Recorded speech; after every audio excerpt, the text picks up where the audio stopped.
What's up, guys? Welcome back to Look Up Our Superman in Review. My name is Kyle. Thanks for checking out Project Potter, guys. Go check out the other content, but we are here for the final movie before the new James Gunn Superman 2025 film. So, guys, I'm excited. We got a Superman shirt here, of course. If you haven't seen the series before, I'm going to give my thoughts on the movie, guys. This one's a little bit different because it is kind of like Man of Steel 1.5, but obviously with Batman and being involved, the Wonder Woman and all that, it's a little bit different. But I'll give my thoughts on the film, guys. We're going to give a favorite character score to 10, and we will rank this against the first 6 movies I believe we have. So appreciate you guys.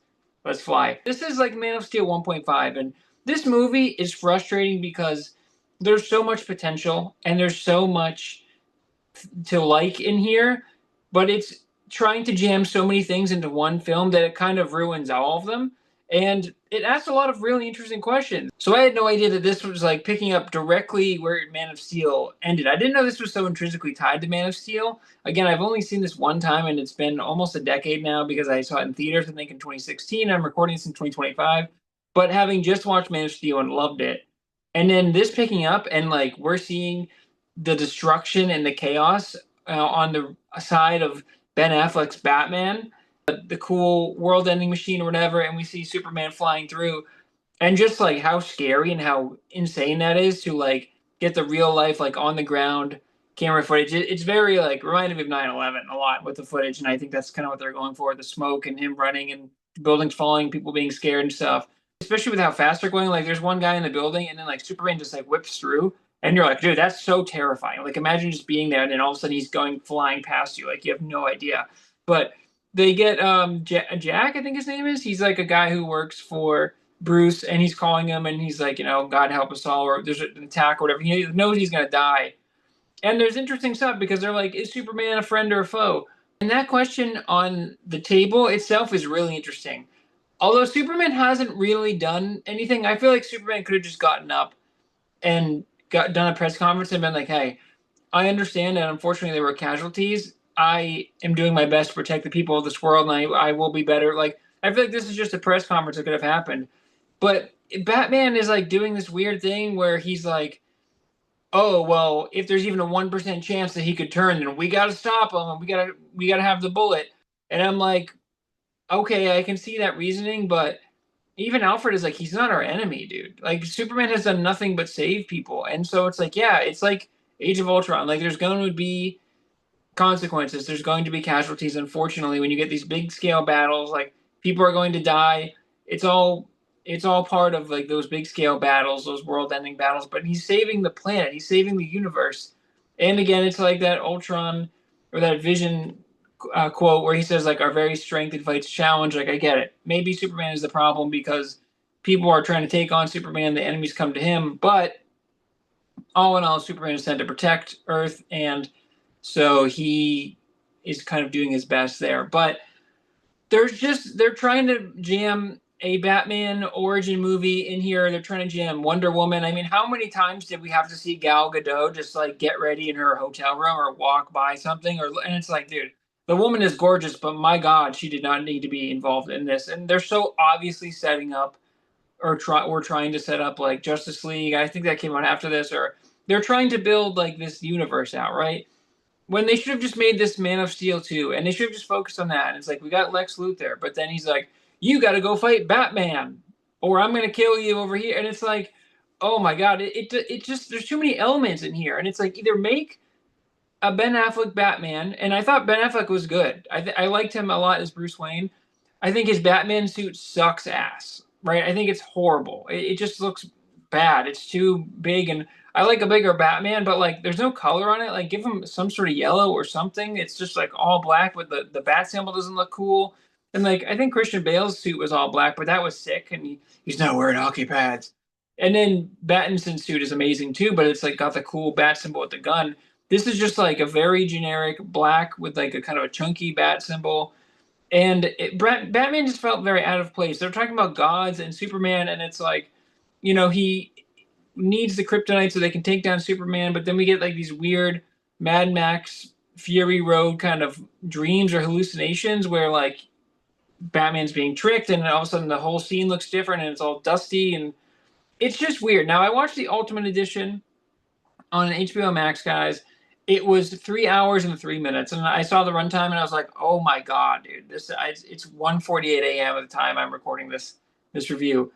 It's way too long. It is such a long movie, but what's frustrating again, guys, is that like the first like hour. First of all, this movie is better than I gave it credit for originally. I thought this was gonna be terrible. It's got like a 28% of Rotten Tomatoes, and I was like, that's way too low because this is not a horrible movie. But what's frustrating is that they're trying to fit Man of Steel 2 and a Batman Origin into the same movie, and because of that, it kind of ruins both stories. And this is mostly a Superman movie because we get like the cast, we get Lawrence Fishburne back, we get Amy Adams back, and we get Henry Cavill back, obviously. But they make the decision to kill off Henry Cavill, or do they? Because at the end, when it ends with this cool funeral scene where Amy Adams throws the dirt on there, and then it cuts down, and the music starts kicking in, and then we see the dirt rising a little bit. So like Superman's alive, but he never came back because spoilers, guys. Henry Cavill. Well, maybe this was before Justice League, but for all intents and purposes, we never got a Man of Steel 2, and Henry Cavill never came back, and now we have a new Superman. It's like it's wasted potential, man. And it's like there's too many characters in this. There's too much going on. Like Lex Luthor should have just been in Superman's own movie, and then we get Doomsday at the end, and Doomsday is super powerful. I thought they were going to bring back Zod. I mean, it would have made more sense. Jesse Eisenberg's Lex Luthor fucking drags Zod into the waters, the ship that's just like flooded, and it's still working apparently, and there's no electrical hazard. You're just sitting in the water, and then he's like blood for blood or whatever, and I'm like, how are you like related to? Oh, you're just like Lex Luthor. You're not even a Kryptonian or anything. So he puts his blood in there, and then they put Zod's body in the water, and I was like, oh, he's gonna make like a zombie Zod, and that's gonna be awesomer, and that's gonna be like Michael Shannon's gonna come back, and he's gonna face off against Superman in a rematch. Cool. No, they just use his body to create Doomsday, so maybe Doomsday is this guy, but he's just a super generic character, and I guess he's super powerful, and that was cool looking, but I'm just like, and then Batman's on the battlefield, and he's like grappling away, and I'm like, bro, you would get dusted by these laser eyes. And then like, why is Wonder Woman's lasso so strong? I know that it's like an ungodly object, but again, they're just trying to force things in. We get the scene where she's like, or Bruce sends her that file, and he's like, "Who are you?" And it's the old picture with my boy Chris Pine, in there too from Wonder Woman. And they play the music, and they're trying to set it up, but then it's like you get the quick thing from Aquaman and the Flash, and you get Cyborg, and that stuff was cool. But again, it's like this is called Batman v Superman, dude. So not only is that premise just kind of dumb because Batman and Superman fight for like 5 minutes, and Superman's like, dude, if I wanted you dead, you would be dead. Like he's like, I could fucking wreck you like instantly. And the way Batman kind of combats that is with like his Kryptonian dust, like bullets or whatever, because he steals the Krypton rock that they get, and that's cool. And then he makes a spear out of it, but then he doesn't put like a tracking device on there, and it like falls to the bottom of like a flooded subway, and then that's like the spear that they need to take him down. And then they kill Henry Cavill off, or they have him sacrifice himself. He's going to sacrifice himself, and it's just so like such a wasted opportunity because it's like, man, you could have at least had him go out, stab the guy, and then like had to use his laser eyes so much that he like exploded. But I just thought there was too much going on, and like I said, I think because they tried to fit a Batman and a Superman story in here, it kind of took away from both. But I do think the Superman story in here was good. I like how the bomb caught me completely off guard. How they had the bomb on that guy who got his legs chopped off from the building falling on him when Superman was fighting Zod. I think that was really cool. And then Ben Affleck was kind of mad. But the Batman vengeance thing was kind of weird. How it's like this is such a weird Batman where he's like using guns and like not killing people, but he's being judge, jury, executioner. That was cool to me, but also like that's not really Batman. That's just Batman like being a criminal. And then I would have liked to see more of Henry Cavill Superman be like, "Hey man, you're no better than them. Like you need to come back. You're going down dark path." And they didn't really do that. They had like a 2 minute conversation, and then the stupidest line, one of the dumbest lines in all of cinema, definitely superhero cinema, is when he says, "We have to save Martha." And Batman is so bent on killing Superman, right? He is like, he's got the spear ready. He's been prepping for this. He's like, "Ooh, I've been waiting for this, dude." he's got Superman like literally foot on his neck. He's about to stab him and kill him with a spear, and he says, "We have to save Martha." And he says, "Why did you say that name? Why did you say Martha?" And it's like, bro, it's. And then he's just like, "Oh, my mom is also Martha, so I'm not gonna kill you. So like, we can be friends." And I'm like, this is the stupidest fucking thing I've ever. It's so dumb. It's absolutely ridiculous.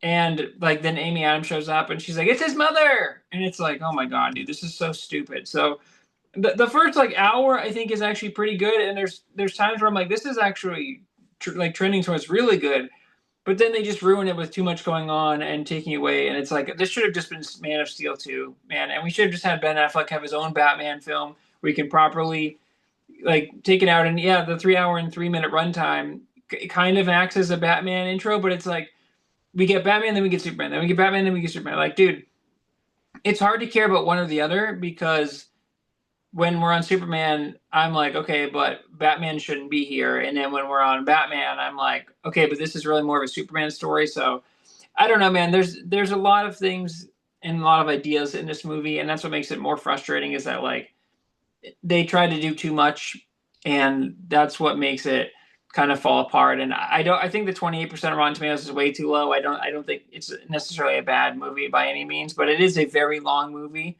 and it is like a slow build up. And I think there's just ideas that fall apart that kind of take it down. So it's also hard ranking this as a Superman movie because again, it is Man of Steel 1.5 essentially, but I do think it was more Superman than Batman, and I did enjoy those parts, especially with the crew being back together. I thought his points were really interesting and how they're saying he's like a false god and like the public's turning on him and stuff. But the way they killed him off, I think, was dumb. But overall, guys, not nearly as bad of a movie as I think the internet wants you to believe. Hey guys, my favorite character, I'm gonna say it's Lois Lane, dude. Amy Adams, man. First of all, she looks amazing in here. With that bathtub scene, guys, that bathtub scene, like we didn't see anything, but we got pretty close, and I was like, "This is hot." When Henry Cavill comes in and she's like, "You're gonna flood the apartment," he's like, "Yeah, that's fine." And it's, I just love their back and forth, and I love how when Lex Luthor throws her off the roof, and he's like, "Yeah, I need to get to Superman," and he just shows up, dude. He's just like there immediately, and I love how she was like hurting for him too, where Superman is like the people are kind of turning against him and he doesn't know what to do and they talk it out and then he like just flies away. But he's in this tough spot where they're like, you if you just fly away, like we kill Martha and then all these different things. But I thought Lois was great again. Amy Adams was great again. And it's like, I just wish they got their own movie to really flesh these out. But I love how she shows up at the end and yeah, the dirt comes up, which is like Henry Cavill's not dead.